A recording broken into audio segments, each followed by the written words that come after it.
All right. So, like, Bill, explain this to me. Do you just like get a phone call from DAT? Like, what happened? That's almost exactly what happened. I was actually on PTO, the family, on the beach in Stinson, and this was the week that the tariffs dropped. So That was a Monday, big week. yeah, Monday we've got emergency executive meetings because tariffs are happening, and you can imagine the sort of commotion that happens within a freight forwarder when the tariffs drop. And Tuesday, I get an inbound from Carrie Jablonski from Trucker Tools I now. do love Carrie. Yeah. And then like a day later, we were on the phone, and it was not on our radar. So it was a one of those inbounds where it immediately changes your frame of mind and had us thinking. And certainly it made a lot of sense right away, just like the industrial logic, how these things fit together. But we were not. We had not been in that state of mind, so just kind of revving the engine and getting everything like getting everybody aligned behind it. But yeah, it just came out of the blue. That timing is insanity. You're talking essentially like April 2nd or April 3rd, April 4th, like right around that time of Liberation Day Yeah. to we're looking now in August 5th. This thing was done last week. So this thing, did it go? Did you expect it to go this quickly? It didn't feel that quickly. Yeah.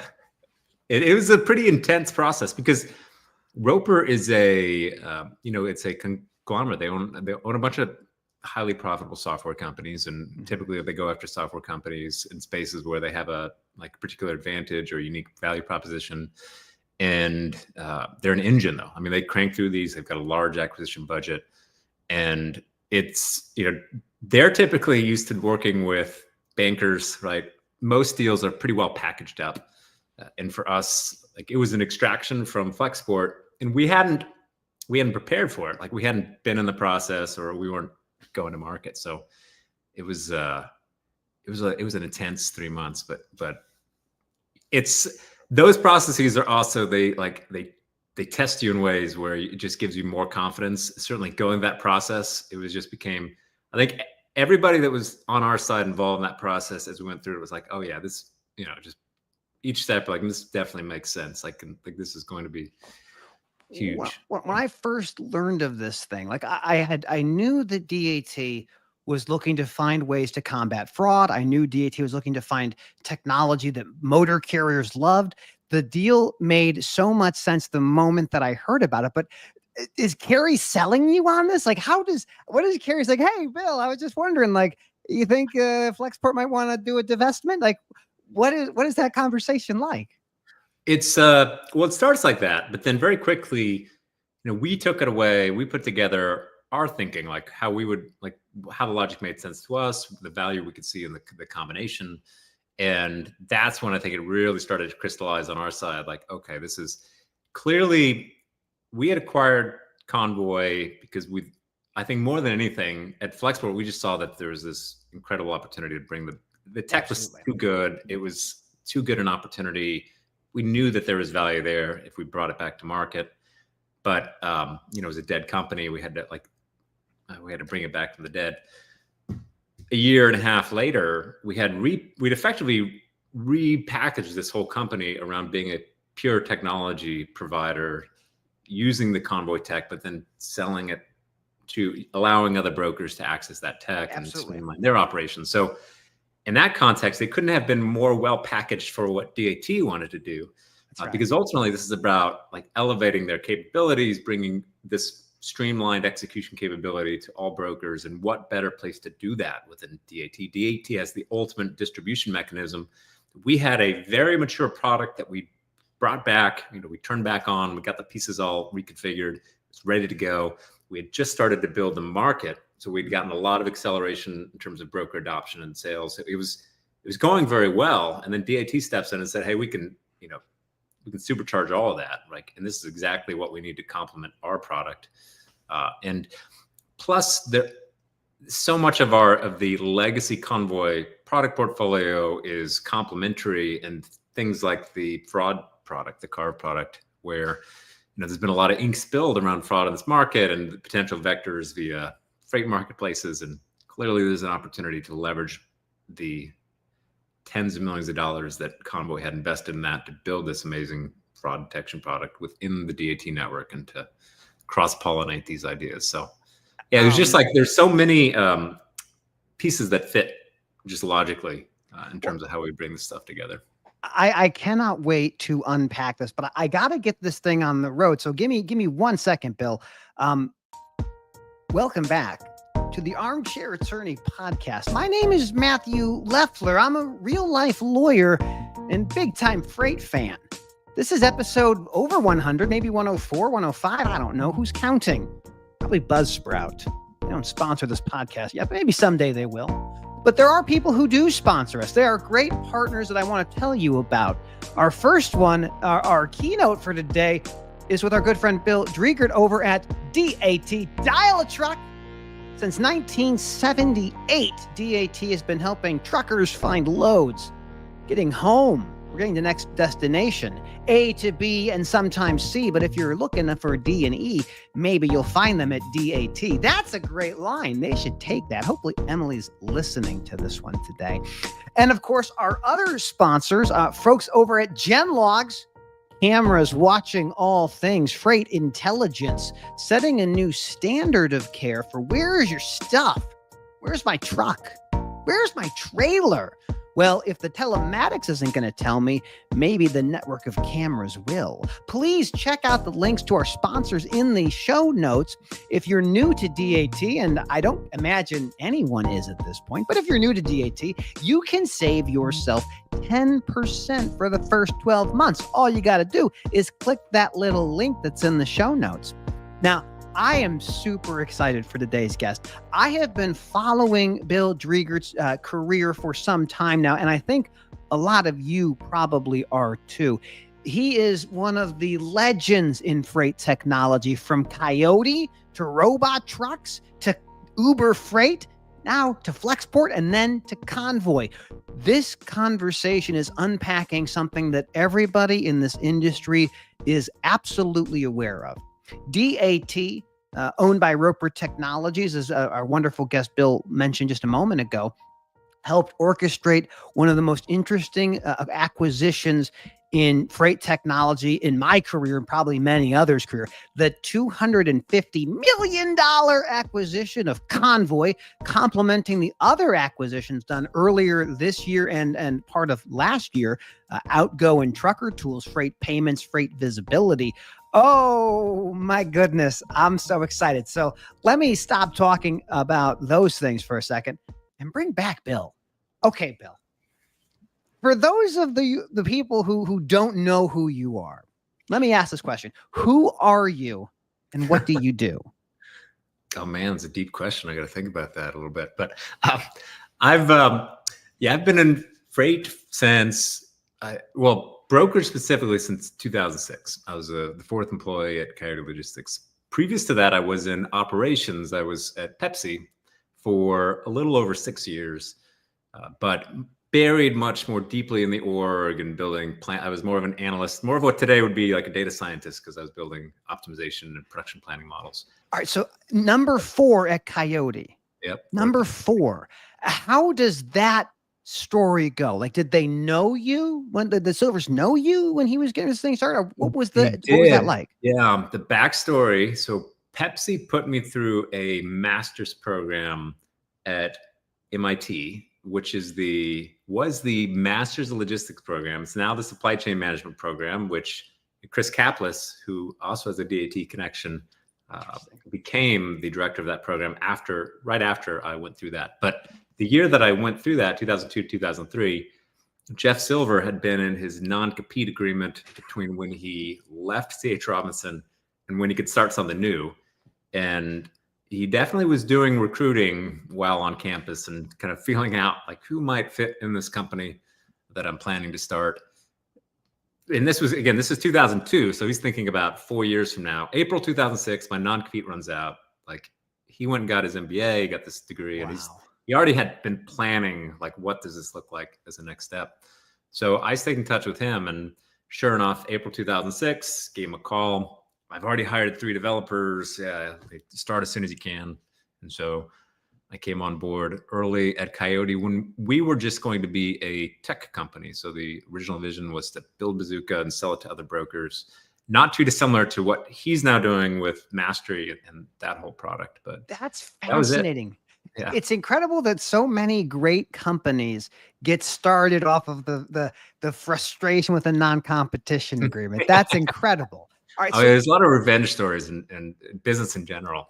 this is like that's why people get so surprised when I tell the number. Like 1 in 5 American workers have a non-compete. It's 30 million people. So if you don't know someone who has a non-compete, they just don't talk about it.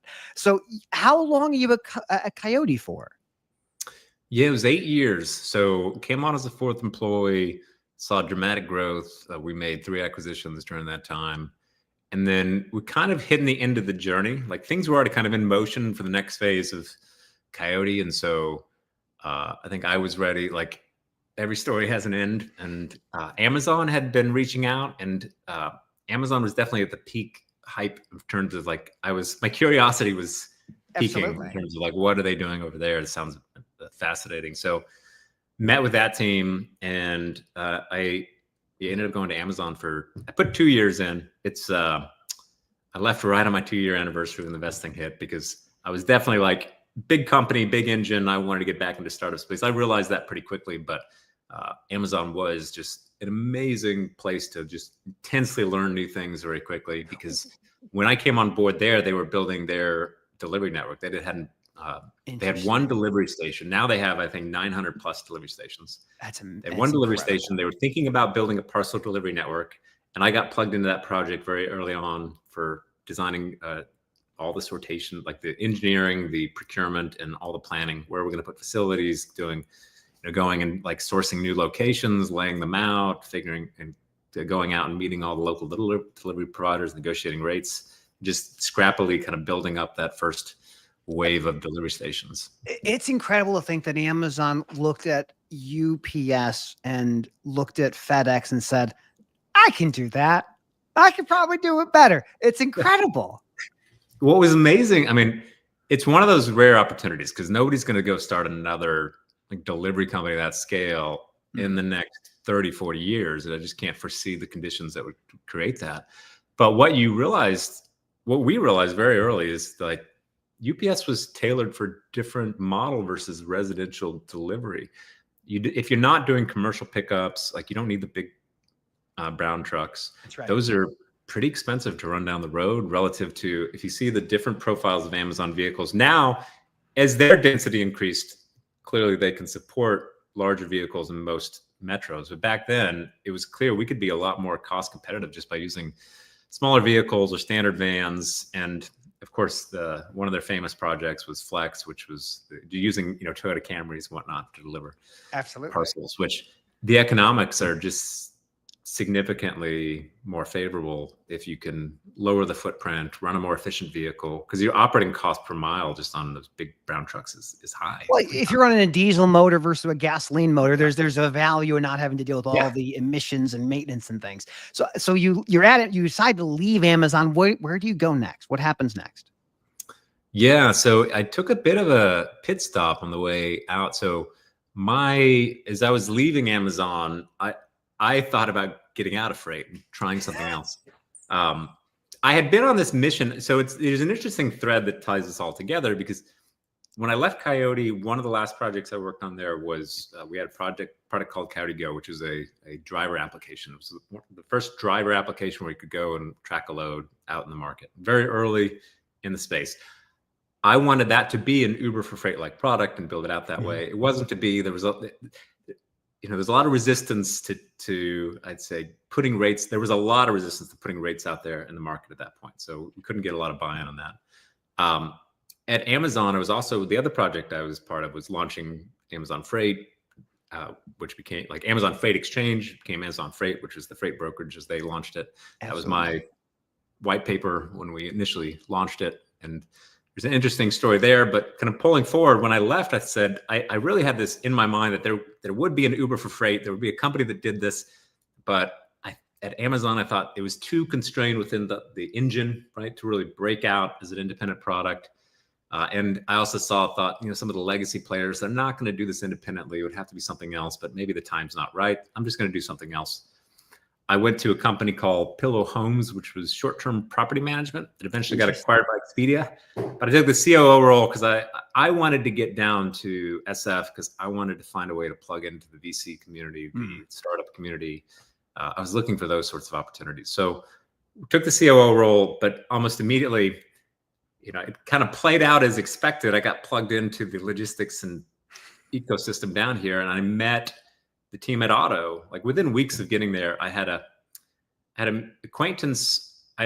There's a gentleman that he's since retired, but a guy named Chunka Moy, who used to be a writer for Forbes, MIT grad. I'd known him for a few years. He had done this whole series of articles about autonomous vehicles, and it was very early. It was he wrote it in Forbes. It was like the earliest long form piece you can find about autonomous vehicles, and he wrote about like the early Google efforts, and he met people. And one of the people he had met was Anthony Lewandowski in that process. And so he's an interesting character. Yeah, it's a whole nother story. But when I got down to San Francisco, he said, "Hey, you should meet Anthony. They're doing this startup in trucking, and they don't know anything about trucks. And you know about trucks. Not many people in San Francisco know about trucking. So you two should probably meet." And I started advising Auto, and then of course they got acquired by Uber. And in the process of that, the idea of Uber Freight, I had started to pitch that to them. I had started to help them recruit somebody to run that because I'd just taken this role. And when I didn't know about the acquisition, but when it went through, they said, "Hey, you should run this, build this out, come on board." The thread I want to pull on this, first of all, is like that you thought that you could escape logistics. Like there's a time in everyone's life when when you're in this business, like there's so many people I've met over the years, like I could go do something else. And it's like, yeah, you think you could, but no one escapes. Now, do you realize at this stage in your career, like you don't get out of this business, or are you still thinking, oh, I could do something different? Well, I mean, I'm definitely like in it to win it now because it's also like I have been working on like this specific problem of like technology and driving kind of automation and building tools for brokers. Like I've worked on this so long, and it takes so long to drive change in this industry that it's like now it's like I just want to see this through. And now that's one reason I am so excited about this acquisition and this bringing these companies together. Is like this is the time, and there's no better time, place, team, or like set of circumstances to really drive this to the next level. But I couldn't agree. Yeah, there's multiple times in my career where I was like, okay, I want to go in a different direction. But yeah, logistics keeps pulling me back. I look at it as like everything is logistics. Like at the end of the day, whatever you're doing, your roofing or your retail or your groceries, like everything is logistics at some level. So, well, I always loved like solving these sorts of problems that are very physical. There's so many things about like I love the fact that it's highly entrepreneurial. Like you meet people that can just like, you can build from nothing in logistics. And there aren't many spaces like that. You don't even need to be strongly differentiated. You just have to like have hustle and grit and drive, which is, that's right. I always love that aspect of it because you just meet all these, like I'd say highly motivated people, highly personable people, but like problem solvers. It's also tech clearly yields huge dividends in this space, but it's also somewhat resistant tech. So you've got to there's always going to be some salesmanship or bridging with people, and there's always people on the other side of those conversations. And it just makes the whole space, I think, distinct in that sense, because it's very hard to bridge that tech and operational gap just in general. And in freight, it's very acute because, and having worked at companies like Uber Freight, where you've got just these, cutting edge tier one brilliant technologists paired with just like us knuckle dragging brokerage people on the other side and trying to bring those cultures together. I love that challenge because you really do learn, like, I'd say a lot more about people in general and just how, like, the value of, like, everybody brings to the table and how to mix and match that. Because I think if you're in a very narrow industry, if you're only in tech, you can get a very, I'd say, narrow view of people and, like, like how to build a company or how to think about the world. And in freight, you forced to have a broad view. What I love about that, I'll meet people from tech and they've never dealt with supply chain. They're like, these are such a simple problem. Like, we could do a single day or 2 days. We could solve it all. I'm like, I can't wait for you to go raise some money and then destroy everything and then not change anything. I think what your point about, like, this being a great moment in time, I think you're right. When I teach my classes at Michigan State and when I speak on these issues, I look at like our industry through a paradigm of like three major events and two that have already happened and one that's in the process of happening. I think containerization in the 50s and 60s and 70s, the idea that the entire world would get behind a single method of moving things is insane. It's insane until you go, that's the most efficient way to do it. And then it's inevitable. And then you have in the 80s and 90s this move to deregulate. And I like these numbers, but in 1980, there were 18,000 motor carriers and negligible brokers. It wasn't a place for brokers to really exist. Today, it's 550,000 motor carriers. It's 25,000 brokers. And that's all because of the ability to deregulate and open it up for more competition. Now we're in this age of automation, and it's something that we're watching unfold. You clearly saw that at Auto and later Uber. Like this idea is going to happen, and whether we want it to or not isn't really the question. It's about like when it does happen, how do you structure it? So how do you think of like what we're seeing in the industry today? Yeah, I mean, that's a very deep question, but I'll touch on a few things. So one, in terms of, because I think the question that often comes up and something that's like come up in the chatter around this deal is like the structure of the industry and the roles that people play and how does that evolve with technology and how does that disrupt it? And I think, I don't think there's a perfect answer to that, but I can just walk through some of the effects I see. So we have seen, like in carrier side, we've seen more fragmentation, not less fragmentation, as more technology has come to the market. And partly because the technology is pushed down, it's democratized. I download my app, I'm operating the future, it's easily accessible. It's not a big capital cost to that. And then it raises the question, okay, well, what's the, like, how does a large carrier stay differentiated? And I think that comes down to, okay, what are the capabilities that require capital, require deep expertise, require like specialization that you can really focus on as a large carrier? And again, I don't have all the answers here, but like, as I think about it, there's still always going to be, you know, those sorts of things. And then as you think about AV, like AV is a higher capital cost. Would that drive more or less consolidation in the space? How does it actually roll out? Are there truly just going to be 90% no driver and truck type vehicles on the road? I am a little more skeptical that's the end state. I think we're probably going to get to an end state where you have, you know, one driver in a truck that can operate 24 hours or some intermediate state, just because the engineering cost of getting that last little bit of automation, I think, is just going to be highly challenging. Plus, there's going to be public and regulatory headwinds, and you know, just politically, it's going to be difficult to swallow that we, you know, got that industry. And truly, like, I think you could just build more experts and high performing drivers, and like, I think that the end state is likely somewhere in between. And I think that's likely the best result too, just economically for the industry, for like, you know, these are important jobs. We don't like, you've got to be thoughtful about these changes. So on the carrier side, I think there's different factors which make it unpredictable, but in the near term, what we've seen is more fragmentation. And why? I agree with that. It's easier to come to market. I can internally much more easily. I can get freight and access to it much more easily. What I love the idea of the democratization the technology allows. If you're a driver, you really can differentiate yourself on service alone. If you're like a big motor carrier, your quality is spread across a whole bunch of different people, and you might be amazing at what you do. This is why I love like the American story of the entrepreneur as an owner operator or as a small fleet, because what I think the Convoy app really kind of showed folks was that you could have drivers that are technology natives. Like they have been using the internet and the phone since they were born. Like I look at my 12-year-old and my 9-year-old and my twins, they can all navigate to Disney Plus and watch Bluey. Like they can all do that. They know, I don't know if they're born with that innately, but like they can. And so you get this different kind of level of trucker. And that's why I think this acquisition made so much sense. I look at the broker side and I go, look, if you can offshore something, and so many brokers have offshored for such a long time, if you can offshore it, you can probably automate it. So yes, I think that's actually a great point, because I think that's exactly what you're seeing now too, in terms of the phasing. Is during the pandemic, you saw massive growth in offshoring and BPO utilization, and particularly through the bear market, everybody's been OpEx driven, and you've seen successful models come to market where a lot of the busy work or a lot of the core work was offshored. And now there's this opportunity, this whole wave, right, with AI, where a lot of what you offshored, you're now automating.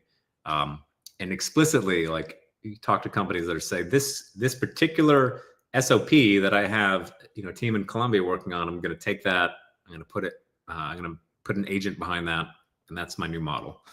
And you have like with the DAT side of things, you have Trucker Tools and Convoy. They can tell the broker, they can tell whoever the stakeholder is, like, here's where it is, here's the process. It's going to be there. So you have to call and say, hey, where are you? We know this. And so Yeah. I love, like, how do you see this thing? Because I look at the vision of the Trucker Tools, the Outgo, the Convoy. What has this, like, in your mind? What have you seen DAT assembling here? Is it the Fantastic Four or is it the Ninja Turtles? That's a great, Fantastic Four. Love that. It's every part of the process. If you think about all the capabilities, it really fills all the gaps, and on both the broker and the carrier side in terms of engagement. So, and just kind of tying the knot on these things, from a carrier side, it's really the fact that as an owner operator now, I could download Trucker Tools. I can basically track in the app. I've got all the kind of additional features available there that make my life easier. You download Convoy Platform, find loads instantaneously, track those end to end, know that I'm going to get paid, know that I'm going to access high quality brokers. If it's last minute and I need to just go to the broader market, DAT is always there as the biggest market to find freight, to access freight. So like that toolkit they're all essential tools. And of course, with Outgo, I can get factoring. I can get highly competitive factoring with best technology, right? Total automation. Right now, I've got like all the tools in my toolbox as a carrier to go to market. And conversely, on the broker side, I need my carriers. I need all my long tail carriers to be able to track. I've got Trucker Tools as an access point. I want to automate my execution, or particularly execution to my long tail small carriers. I can plug in with Convoy. Outgo is a carrier-centric factoring product, but clearly, like, I want to ensure my carriers get paid and have payment terms. And DAT, like, we all love shippers with net 120 terms. Who doesn't love net 120? I don't understand. Yeah. Well, when I look at this, I think I was at a DATCon a couple of years ago, and one of the biggest, and this has been the theme at every single trade show I've been to, is fraud, cargo theft, 35 billion with a B, 35 billion. And I saw a tweet by, I think, Ryan from Flexport, and said, like, look, we haven't had any fraud on the Convoy platform. Yeah. Is that true? Unpack that for me. It is true. And I after that tweet came on, I got a lot of texts that were like, I don't, is this true? I can't, it seems doubtful. But yes, it's true. And it's because of the specific fraud technology investment that Convoy made previous to our acquisition in a product called Carve, which is it's a very sophisticated ML-driven model that does all sorts of forensics across a full set of data. And why we can be so precise and accurate is that we do have the drivers on the phone and where they're using the app and engaging. And so we've got a lot more points in very specific personal real-time, points of data that we can triangulate against. Because it's also, what it generates in the back is it basically a graph tying bad actors together that generates a set of links that can allow us to identify potential risk. And also just there's like overall, behavioral type of analysis going on. This is why I find it, it's fascinating because when I first saw this deal announced between DAT and Flexport acquiring the Convoy platform, my initial thought was, DAT is going to invest $250 million to help its customers deal with fraud. And like, that is incredible. Like, everyone can talk about, okay, we can make the FMCSA get better at English language proficiency, or we can dive down this pathway of broker transparency. But the real issues are being solved by the businesses that are in this mix every single day. And I saw, I'm like, this makes complete sense. This is an incredible thing. So what are you getting excited about? Because now you're in the mix. Now you're part of DAT. You're there now. Well, and fraud is huge. Obviously, that's a top of mind conversation. And everybody wins if you take it out of the system, because it's like the lemon law, right? It's like, if people are going to or lemon rule, right? With cars, absolutely. you're basically like, you're always going to, everybody always assumes and then you're you buying give a it limit, and back. that's what they're going to pay for, and you end up with the lowest price. Well, everybody assumes, like, if I go to market, I don't know the carrier, like, you're coming from a place of distrust, not a place of trust. And right, we want to shift everybody to default to trust. Just as you know, using the Uber example, like, why do we trust some stranger off the internet to show up and actually get me to my location? It's because there's all this framework that is built that has created that trust in the rating systems and whatnot. And it's the same here, where as a carrier, I'm a good carrier. I may have just gotten my authority yesterday. I've been driving for 20 years. I want access to good freight, and I want to prove to you that I'm trustworthy, and I want you to give me a fair shake to prove that I'm trustworthy. And then I want to know, once I'm on the platform, that other people aren't going to undermine your trust in me because they're bad actors. Like, nobody wants a bad actor on the platform. So clearly, like, everybody wins the more fraud you eliminate. And like I said, it's the same people over and over again. It's so much so that Ryan touched on one of these in his tweet storms recently, but we had a case where we saw somebody that had previously been flagged for fraud and had previously been brought to court at the courthouse looking for freight. like under new account, new authority, new account. Like, there you go. See the GPS, they're at the courthouse for a previous. So it's like, the repeat offenders, and we want to be able to pull those people out. I mean, that's huge. Of course, the other side is just that DAT has trusted relationships across. I mean, they've got ultimate penetration. It's become an essential part of going to market. And clearly there's an opportunity for us to just provide more value and build a more trusted product top to bottom and drive so much solutioning to market.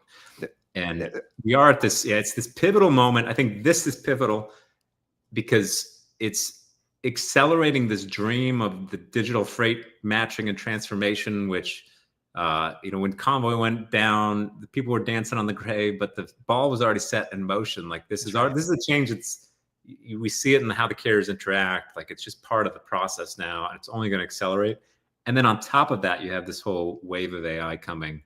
And so all that, I think, just concentrates that, like, over the next 5 years, we're just going to have this pivotal technology transformation. So to be at DAT, to have this whole portfolio of exceptional products that are like, will all combine into a very compelling vision. Like, it's just there's a lot of things to get excited about, I guess, is the summary.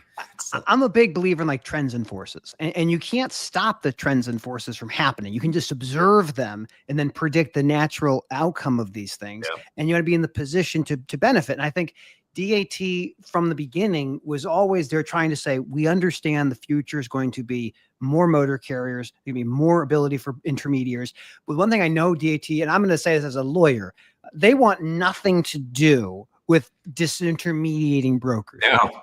The one, I mean, on the valuation side alone, that's a disaster. But beyond that, the liability, brokers provide this layer of protection of the shippers. There's no, I mean, I was on a Reddit thread earlier, Bill, and I love Reddit, so I will apologize in advance for that world. But there's no desire to be in that mix. It is about giving more complementary services to brokers and then building more reasons for trusted quality motor carriers to jump on the platform. Yeah, 100%. And I do think the role of the broker and how they operate will evolve with technology, and a lot of their parts of their operation will get more efficient. But I think that just translates into the value prop that you outlined. Like, they bear a certain amount of risk, but they also are able to consolidate that risk because they aggregate across the carrier market, they aggregate across the shipper market. They're a nexus of information on what's happening. They're experts, they're partners, they're solutioners for the shippers, like all those roles. Because the alternative is not that brokers go away. The alternative is all these shippers go add, 20 people to their transportation departments, which that's not going to happen. Right? Yeah. So they don't have the bandwidth. Okay, now you might, I don't know if you know about this about me, but I recently got into doing the big green egg. I love smoking meat. I've done briskets. I've done pulled pork. I've done turkey. I'm curious though, because you had a really interesting article about bad sauce, and I'm kind of curious. Like, can you unpack the bad sauce for me? What are these bad sauce dealers talking about? What is this all about? I was using it as a analogy for why change is difficult in this space. And it's because it's highly fragmented. You know, you've got 20,000 brokers in the market, you know, tens of thousands of shippers, hundreds of thousands of carriers. If as you bring new ideas to market, new technology, even if it's the best technology ever and it solves all the problems, you're one voice in the market and everybody else, and it's a sales driven market. So I used to tell, like at Uber Freight, I always talked about this, like, and you know, Convoy or like everybody bringing new ideas to the market. You're going into the room, you're talking to the shipper or the broker or whatnot. You're saying, hey, this is great. It's going to save you X. Right after that, 10 more people are coming in and saying, oh no, it's no good. Like, and we kind of, I mean, as soon as this deal went through, of course, you saw the chatter on LinkedIn. That's right. And I don't know. I think we're all like, I'm very much of the mind that like, you got to just be friendly and focus on your own product and like sell the value, because in the end, it's like, you never know, like there's so many interesting collaborations and you never know what side of the table you're going to end up on. That's the one thing with like freight is it's such a networked business, and because time horizons are very long, that if you want to drive change, you got to influence people on every side of the table over time. But yeah, there's always this built-in resistance just because of the nature of the business. So bad sauce dealers are those that are like pitching the, you know, the 3-week-old stale sauce because that's all they got in their kits. It's like, you know, what I've always found is like my father came from roadway, and in those days, like it was yellow, roadway, and CF. And the way he would characterize it to me was that CF and yellow would try to see who could be number 2 because roadway was always number 1. And you fast forward to like, you know, modern days, and it's UPS, it's Amazon, it's FedEx, it's Old Dominion, all these great motor carriers.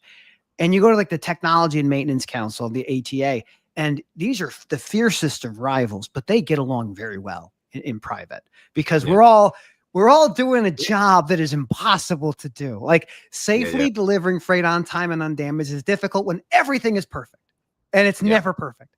And it's incredible to see, like, as these deals get announced, like I have seen, like from talking to my friend Ken Adamo, that this earnestness to help their customers and to drive value. And for someone like Roper and someone like DAT, it's a build versus buy analysis. Like, I'm not going to go build Convoy. I don't want to do that. I'd love to go get it. When you started Uber Freight, like in this world, like, can you talk about that entrepreneurism journey? Because I see so much of like the passion for solving problems, but also this risk-taking kind of behavior of entrepreneurs. Can you talk a little bit about like, what was it like getting that thing off the ground? Yeah. And I do love that. But you get the same. So I've done the outside entrepreneur and the inside, and I'd say the fun part is just when you're starting from zero. Yeah. You've just got to be super scrappy. You got to move quickly. You got to take risks. You can't, like, everything's not going to be solved. There's always some fire burning, and you've got to kind of decide which fires you just let burn, right? And which ones you got to like prioritize. And it's always very like motivating and invigorating. And I found even in like, when there's like a crisis in a larger mature company, that you kind of get that same energy where it's just, you feel like you've got to just come to the front and just get into it and get your hands into it. And so like Uber Freight was an interesting one because it was a startup within a startup, and it was kind of a side project within a side project in the way that it was structured too, because it was the autonomy team, which wasn't, it wasn't the main show, but clearly a big bet. And then we were under the autonomy team within there. Like, as a I didn't realize that. Yeah. For the first like 3 years, we were under autonomy, the AV team, and reported up through that organization. Oh, wow. And so we were off in the corner, and, huge tech driven company. And we're like, we built our first TMS system in G Sheets, right? Over at DAT as well, built it in G Sheets. And we slowly, in fact, the second TMS we ever used was Keypoint, which is of course a DAT product, because we acquired a company called Forefront. It was 4 people, it was an acqui-hire, and we started it. But yeah, you're super scrappy, like out of the gate. Also, I mean, the core challenge of the marketplace is always chicken and the egg. Like, we couldn't launch Uber Freight without volume on the platform. So at first we're just like, okay, just, day 2, what do we do? Let's just call some plastic providers in Texas and get scrappy and just start calling carriers off DAT. Like that's how you day one, that's what you do when you're building a broker. So we had to build a broker and we had to build the tech, and the tech wasn't going to be ready. So let's just start building a broker. But the other advantage, of course, of being Uber was like, it wasn't a startup in the sense of Uber's at your back. And so you're coming to market and every door is open. And within months, you're talking to Fortune 500 companies who are like, sure, of course, Uber's doing this. We're on board. So I'm curious, like one of the things that I found fascinating about Uber Freight was the power loop. And so anyone who knows me, I love trailers. It's the coolest asset class, my favorite asset class in transportation. And Amazon, when they got into the middle mile, and that one of the parts for them was also getting a fleet of trailers. And part of Convoy's part of the business was having trailers. I have never had a chance to ask you this, but I'd love to get like, what do you think about trailers, Bill? Like, are they interesting? I mean, I still love the idea, and shout out to Alyssa Coriel, who's been running that project at Uber Freight, because I know that she's been growing it and still doing quite well. And then Convoy had the Convoy Go product, which did compete and was scaled it had excellent tech. It was scaled quite a lot, but it's just, it's a very different business model, which is why when we turned it back on, it was hard to rationalize that. And particularly since we went that broker direction, it was even harder to rationalize it. Absolutely. But I believe in the model, like from first principles, it makes sense, but managing trailers is difficult. And it's the, rental, classic owner versus renter problem where, care for the trailer is not going to be the same if it's not your own trailer. That's right. Managing like on the road maintenance on the road and getting those trailers back, right? It's just logistically very complicated, which of course, in the earlier conversation, like why it's so interesting is because it also leverages, like technology can clearly make this problem better. If you've got perfect tracking, if you've got network optimization capabilities and like fleet, maintenance optimization capabilities. If you have all those tools, it becomes a very interesting, compelling problem for the right company to solve. And so I don't think we've seen the end of it. Certainly there's other companies that have taken a stab at this, like Freightvon or Repower, which I think the model fundamentally makes sense, but it's a tough, you just need a certain base level of capability to do it in an efficient way that you have to build up to. Well, it's interesting because like when FedEx Ground came to the industry, they were roadway package systems, and they became Caliber, and they became Ground. And the thing that they would own is trailers. They would own trailers. They would have independent contractors running all the freight. And it was this fascinating challenge, to your point, of how do you maintain a fleet of 10,000, 100,000, 200,000 pieces of trailing equipment. In the US right now, there's about 5 million trailers, and about a third of them have any tracking at all. So the vast majority of trailers out there in the road, they're just boxes sitting around. And it's just incredible. Like as we get to the place of like autonomous vehicles, they're more efficient with trailers. They need more trailers because they can drive for longer. So to your point, like I can't wait for the industry at large to go, let's think about that 53-foot box with those swing doors. We'll forget about the 28-foot pup with the roll-ups. Let the LTLs have their fun. Yeah, I mean, I would say there's clearly a significant opportunity to improve utilization of trailers, and you ultimately need fewer trailers on the road. I think AVs will require a much higher degree of standardization just in terms of, because the couplings, right? There's going to be some conversion like we talked about. In terms of the glad hands and others, which would have to happen. Tracking, I think you've got to get to a more standardized place with tracking capabilities per trailer. Yeah, it's a fascinating. See the comment 70,000 from Jordan. Yeah, I can post that there. So we have some comments here. I usually will put up some of them. We have Amazon's got 70,000 trailers. Jordan, I actually maintained many of those. So quick story, sidebar. When Amazon came into the industry with trailing assets, they went through a company called FleetNet America, which was at the time owned by ArcBest, now owned by Cox Automotive. But FleetNet was the maintenance brokerage, and I was the provider for maintenance for Amazon's trailers in Chicago and Atlanta. And I will tell you, stocking those pale blue panels was a waste of my time. I'm glad they had them, but no one else could use those panels. So that's a separate story. Yeah, well, one interesting story there too, which you may be familiar with. There was a false start there at Amazon where we started with pups. Yeah, you did. 2,000 of them, I think. Yeah. And it was, FedEx, a lot of FedEx people, and so there was just a familiarity with that operating model. But when we were starting the brokerage, that team was like, "You're going to get backhauls for us on these, right? We need to drive utilization backhauls." Like, backhauls on pups? Yeah, with roll-up doors. And I don't know. I don't know. It's interesting. I believe you guys have found Amazon has found a much better use for those pieces of equipment. But yeah, I think they sat around for a minute trying to figure out what to do with them. And we got my buddy Ryan Joyce from Genlogs right there. Yeah. I love Ryan.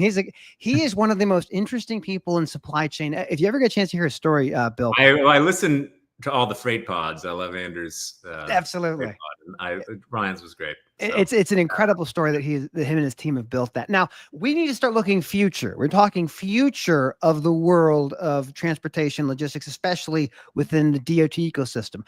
What are you getting excited about coming down the road here? What are you looking forward to in terms of DAT and freight generally?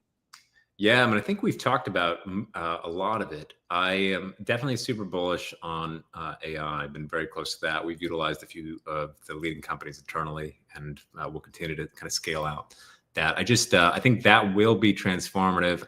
I love about a new technology is that it's so unpredictable, right? Everybody's trying to figure out the operating model, how it's going to play out, like what the right fit is. And if you look at all the startups in the space, they've all kind of targeted slightly differently. And so it's fun to just watch to see what like lands and what the second phase will be, and if any fully new operating models will come out of that, which I think we can speculate, but it's just you never know until it actually like plays out at scale. So very excited about that. I mean, just fundamentally, like we've got a ton of work to do at DAT and a ton of good work to do, and I'm very excited for like how the product will evolve. And I love spending time in front of the brokers, in front of the carriers, and I'm just very excited about what we can bring to them and how we can evolve that product as a unified, cohesive set of tools over the next couple of years. I do think that I'm excited to get out of the bear market. I would say, like everybody, any day now. It's any day now. Any day. It changes all the conversation. It's just the mood shifts. It's like. We've been in this prolonged, like we all deserve a win, I think, by now. So I'll be I'm happy for the brokers, because those conversations just, everybody's in a better mood. Right? I was looking at a post our good friend Mr. Adamo put out the other day about like just the truckload market generally, and it is not. It's like going the opposite direction. It's so interesting because like. Is it a question of we don't have consumers spending enough? Is it the uncertainty from the tariffs? What do you feel is like what's driving these rates to remain at a place? I'm not an economist, but I think the big narrative now is just that the housing starts, and the fact that we're not seeing that, and how much of it is driven off housing starts versus just pure consumption numbers.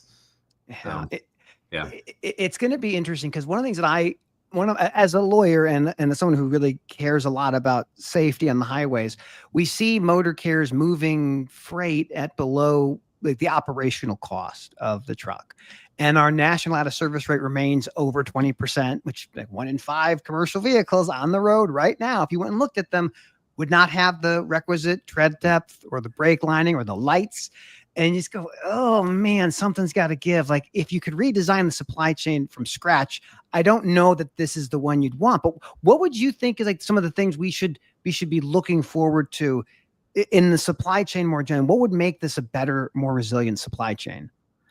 I think so. Interestingly enough, I do think it actually has become more resilient. The fact, if you look at the way the market has reacted, it's I think been more flexible than it had in previous cycles, because I think part of why you saw such it's been flat, and that's not great. From we all want to see the boom times, but also it's because it's flat means that you haven't had the same level of volatility. And I think if you go back and look at the previous cycles, you'll see things like truck orders used to be an early predictor. Yeah, right? Absolutely. The market was very much driven by the large asset owners, as where I think what you're starting to see is the buffer effect of more flexibility on the long tail in terms of just how the market reacts. And this is my own thesis, right? So take it for what it's worth. But certainly as as you've seen the long tail become a larger percentage of the market, you've seen that Class 8 truck order signal totally decouple from what's happening in the market more generally, which tells me that it's just the big asset owning carriers are no longer driving into the market to the same degree that they were kind of pre-pandemic or kind of pre-app centric. I'm with you. Like we look at the truck sales and the trailer sales, and it looks like replacement for many fleets, but not like we're growing. And it'll be, I think, a very difficult fall for a lot of motor carriers. I keep watching for Jason Miller or Ken to say, hey, it's all better now. Yeah, we're like, this is it. We did it. It's over. Thank you. But we're not there yet. So I want to kind of, as we kind of wrap up our conversation today, I know you're on LinkedIn. Are there other places people can find you to learn more about what you're up to besides LinkedIn? I'm on X as well, although I should be more active on X. But LinkedIn is where I am the most active. And you can find me on following you. Find me on X. Yeah. I'm going to find. See, okay, you call it X. I want to call it X. I call it Twitter. I still call it the Sears Tower. Whatever Willis wants to name it, I don't I will not call it. It's Sears Tower to me too. Good for you, man. My one regret when it comes to Twitter was I was working downtown back in like 2011, maybe 2012, and Twitter was sharing space with me at the Regis. Like we had a shared office space in Regis, and I would walk by their doors and I just hear these bird sounds all day long. And they'd say, hey, you should check out this thing. I go, what is it? Like, why are there birds in your office? You know, it's Twitter, and it's like text messaging, but to no one in particular. Like, that sounds absurd. Like, no one wants to listen to me screaming the internet. And fast forward, decade, and here I am screaming on the internet. It works out. Well, Bill, I cannot thank you enough for taking the time to join us today. I'll make sure to link your LinkedIn page in the show notes. Any final thoughts you'd like to leave with our incredible audience today? No, I mean, I appreciate the time. It's a great format. Thanks for doing this and having me on. I'm excited for what comes. It's been a big transition, and we've got a lot of good things coming. I think for this audience, like I said, I mean, we partner with a lot of companies. We work with a lot of companies across the ecosystem. We don't ever hesitate to reach out. Particularly, I'm always open to new ideas, new things, new businesses, new technologies. I think there's a lot of space. It's a huge industry, a lot of space for us to all find our little niches and carve them out and go. So excited to see what comes. It's incredible. We live in in the domestic supply chain's $1 trillion a year industry. It is, everyone generally knows each other at some level. So I hope I see you at some of the upcoming conferences. I think I'm slated to be at the Inland Distribution Conference. I'll be at IANA over in Long Beach. That's not far from you. I mean, California is a big state. Yeah. Any conferences you know for sure you're going to be at? I'm still locking down my conference schedule. I fully expect I'll be at Manifest this year as that comes up. I usually always do Manifest and CSCMP, but it's a whole new world. This is my first full week at DAT, so that's incredible. Well, I can't thank you enough for making time to join the podcast. I got to do a quick little outro, but I hope you stick around for a bit. But Bill, thank you for joining me today. Yeah, thanks, Matthew. Okay. That was absolutely incredible. I have to say thank you to all the people that make this thing possible. I'm Matthew Leffler, the armchair attorney, real life lawyer, adjunct law professor, occasional writer, sometimes grill master. And I'm so fortunate to have the opportunity to speak to incredible people like Bill Driegert, who has been one of the most innovative guys in the transportation of goods across this country. From the days of Coyote to the world of autonomous trucks and Amazon, Uber Freight, Convoy, and now DAT. Dial a truck. Since 1978, DAT has helped truckers find loads. Brokers and shippers can find value too. But DAT has been on a tear in the last 12 months, maybe 9-10 months. I'm not I don't know time very well. I'm not a scientist. They've transformed the company with acquisitions like Trucker Tools with Carrie Jablonski. Oh, I like Carrie. And the folks at Outgo in the payment space, now to what we look at as Convoy, the most interesting platform for motor carriers I've ever encountered. I still have my old Convoy hat. I do. I knew that not this deal specifically, but I knew that Convoy and DAT would get along someday. I'm glad they are now. And of course, our great friends Ryan Joyce over at Genlogs, setting the standard for the care of your assets. Where is that truck? Where is that trailer? Insurers want to know who's pulling the load. And Genlogs can tell you with cameras all around, monitoring you, not you individually, but maybe you as a commercial vehicle operator. As always, thank you for tuning in. I am so blessed and fortunate to be able to do this. I hope you found this interesting. I will see you next time. Actually, Friday, we have a Deputy General Counsel from the American Trucking Association. Oh, we got some gets. We'll see you next time. And then I press the